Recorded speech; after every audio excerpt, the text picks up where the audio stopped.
Welcome everyone to Vested Interest. This is Shane back for the last stock pick of the day video for the week. It is a very new month. Welcome to August 1st. Today we're going to take a look at a subscriber suggestion here. Alex A Base commented, "What do you think about HSBC? It has a higher yield and it's under $50." And this was on a recent video I released, my last portfolio update from Sunday. If you haven't checked that out, go ahead and check that out. It's back in the archives there. But we are going to take a look at HBSC out of the financial sector. Let's jump right in. Before we get too far in the video, if you could do me a favor, if you are a dividend growth investor, go ahead and hit that thumbs up button down below. Let me know that you like the videos. Make sure you are subscribed to the channel. Join us here on this journey to financial freedom. Join the Vested Interest community. Hit that notification bell so you're notified whenever we put out any new content. I do the stock pick of the day videos Monday through Thursday on a company stock that's pulled back on the day to see if it is presenting any value. I also do portfolio updates just like the subscriber suggestion was on one of the recent portfolio updates. So tune into those every Sunday morning at 7:30. One more reason, make sure you click that notification bell so you're notified whenever we put out any new content.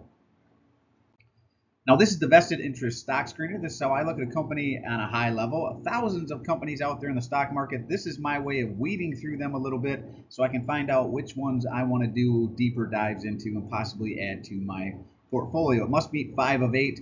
If it's a financial company like this one, we will throw in price to book. So it must meet 6 of 9 to make it onto my watch list.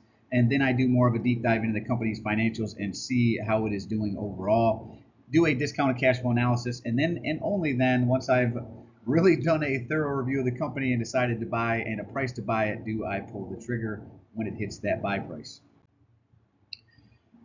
Now, if you want to know more about this company, check them out at www.us.hsbc.com. HSBC, one of the world's largest banking and financial services organizations, has been connecting Americans to global opportunities since 1865. It serves customers from offices and branches in cities across the United States, including New York, Los Angeles, Chicago, Atlanta, Houston, Seattle, Miami, San Francisco, and Washington, D.C. And some of the products they offer, right? If you're new to the U.S. or you're crossing the border or doing cross-border banking, if you are someone who travels around the world, maybe this is the bank for you.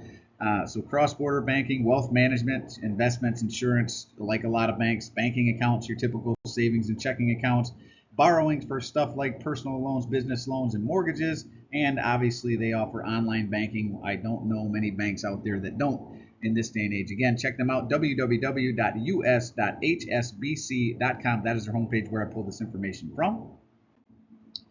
And the reason we are taking a look at them today, down 5.96%, huge drop on the day. We are talking about HSBC Holdings, ticker HSBC. This is a bank out of the financial sector. Close out the day at $42.46. Looks like they're down a little bit more, even so in the after hours there. 52-week range as low as $35.30, as high as $45.53.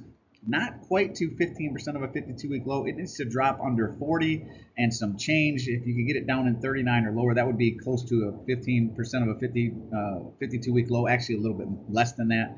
Anything under 40 would be in that range. Market cap of $157.105 billion. They did not have a beta. I should have looked elsewhere for that. Price to earnings ratio, PE ratio is low, $7.32, but we really don't use PE for banks. Price to book is what we should look at there. We will here in a second. Earnings per share, $5.85 per share. Earnings date coming up October 29th. Forward dividend is $3.05. Now, they sporadically pay, so we will talk about that when we get to the dividends. I'm not going to say that's the yearly payout. I'm not going to say they're quarterly payer. Sometimes they pay a couple times a year, 3 times a year, 4 times a year. Looks like they may pay 2 times a year in a special dividend at times. So we'll take a look at that at the end. But $3.05 is their yearly payout. Ex-dividend date, May 9th. Looks like they paid out June 21st, so you would have to wait a while for their next dividend payout. 1-year target estimate, at least according to Yahoo Finance, where I pulled this information from, $52.21. Now we're going to take a look at dividend yield theory to see if this one is potentially undervalued. To do that, we look at their 5-year dividend yield average is 6.08. We compare it to their current 6.74. Over here, 6.74, same number, even though it says forward annual dividend yield. And since it is higher, that speaks to potential undervaluation on this one. Their payout ratio is low as well. I like 75% or lower. They're at 52.5%. So lots of room to continue to increase that dividend. They are not in danger of cutting that dividend. Lots of room there. Now, price to book here, I like under 1. For banks, under 1 typically means they are undervalued. 1 being fair value, anything over 1 being overvalued, currently sitting at 0.91. Now, I will say, if you look back over about the last year here, you can see you could have bought them a little cheaper at times, 0.83 here, 0.84, 0.85, 0.81, 0.85. So they are actually still undervalued, potentially, according to price to book, but they are more highly valued right now than they have been over the last year. Now we're going to take a look at free cash flow. We want growing free cash flow over time because typically if a company has growing free cash flow, they have growing dividends to match. 2020 here, you can see 178 billion in free cash flow. 2021, big drop down to 100 billion. 2022, further drop down to 14.9 billion. 2023, back up to 35.4. Now let's talk about this repurchase of capital shares, because it does look like that is impacting their free cash flow numbers, but not so much that it accounts for all of the drops. Definitely probably accounts for a lot of the drop when you go from 579 million in repurchasing shares to 5.5 billion like they did in 2021. So you probably can account for that drop there. But here, 4.6 billion in repurchase of shares in 2022 compared to 5.5 billion in 2021, but then also a drop from 100 billion to 14 billion. That is not accounted for in the share count. The share count went down and the share count repurchase went down and the free cash flow went down. So that is a drop in 2022. Looks like they may have rebounded nicely in 2023. So they would not get growing free cash flow over the last 4 years. There is a drop there in 2022 to account for. And over to stockanalysis.com, another source that I like to go to for information. You pick any sources that you want to. Just don't blindly trust any one source, because you could end up with a source like this that gives you no information. They really don't say anything about it. They say it's a hold, but they don't say if it's 1, 2, 3, 4 analysts hold that's saying it's a hold. They're just calling it a hold. They do not have an average estimate for a low, average, or median or high. None of this is filled out here, so I guess no one's watching HSBC over at stockanalysis.com. Let's see what other information we can look at. Statistics here, we're going to look at return on equity and return on invested capital, see how efficiently this company is reinvesting back into itself.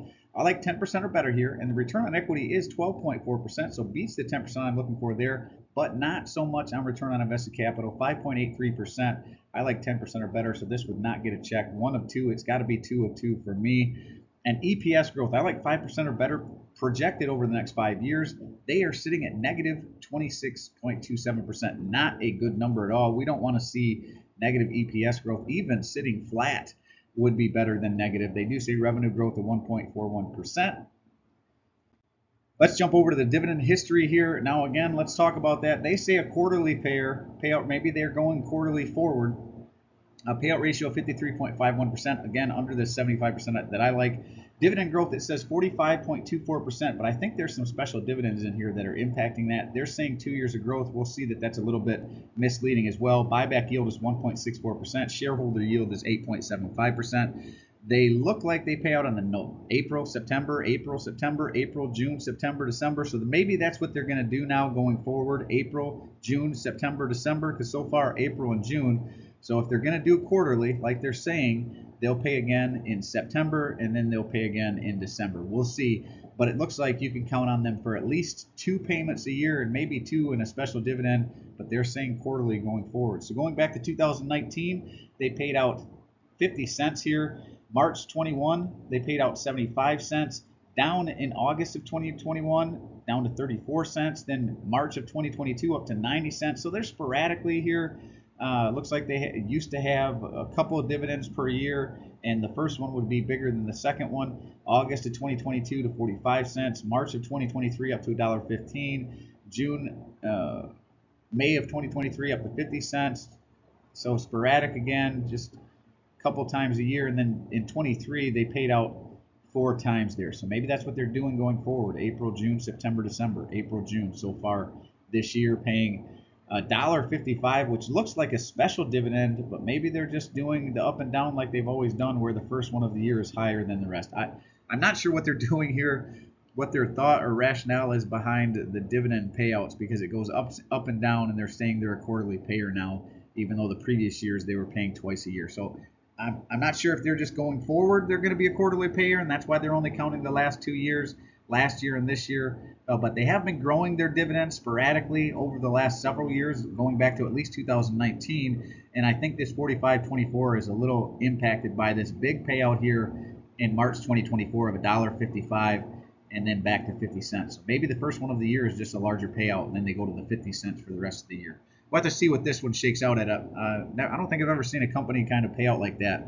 Usually it's, maybe 4 payouts and then a special dividend. But this one seems to be maybe doing a couple and a special dividend, or 3 regular payouts and a special dividend. Whatever they're doing there, it's kind of throwing me off a little. Let me know in the comment section below if you know why their dividends are kind of weird like this. All right, Shane, stop mumbling. Enough about the dividend payouts. Let's look at the screener here and wrap this one up. Understand the business. That's where we started. Check there. Growing free cash flow. They had the down year in 2022, so no check there. Growing dividend. Yes, it is, though not the 45% that it's saying. Dividend payout ratio is under 75%, so check there. Dividend yield theory says it's potentially undervalued. Check there. It was not within 15% of a 52-week low. It needs to drop under, I think it was $40.45, or under $40 really where you want it. ROC, ROE, nope, 1 to 2 there. And the earnings per share growth was actually negative, so not a check there. And price to book, it was under 1 for price to book, so potentially undervalued there. It would get 1, 2, 3, 4, 5. Does not meet the 6 of 9 to make it on my watch list. Let me know what you think in the comment section down below. Well, as always, appreciate you stopping by. If you haven't done so already, don't forget to show me some love. Hit that thumbs up, ring the notification bell. Most importantly, subscribe to the channel. Join us on this journey to financial freedom. Join the vested interest community. And let me know what you think of HBSC down in the comment section below. I do personally read and respond to the comments. I'm always interested to read your questions, opinions, or suggestions for future topics. And this is Shane signing off, wishing peace and prosperity to you and yours. And remember, financial security comes to those who take a vested interest. Hey, see you in the next one. I'm not a financial advisor. You can read through the rest of this. Getting a little long, but do your own due diligence. Make sure you're not just blindly trusting anyone on YouTube.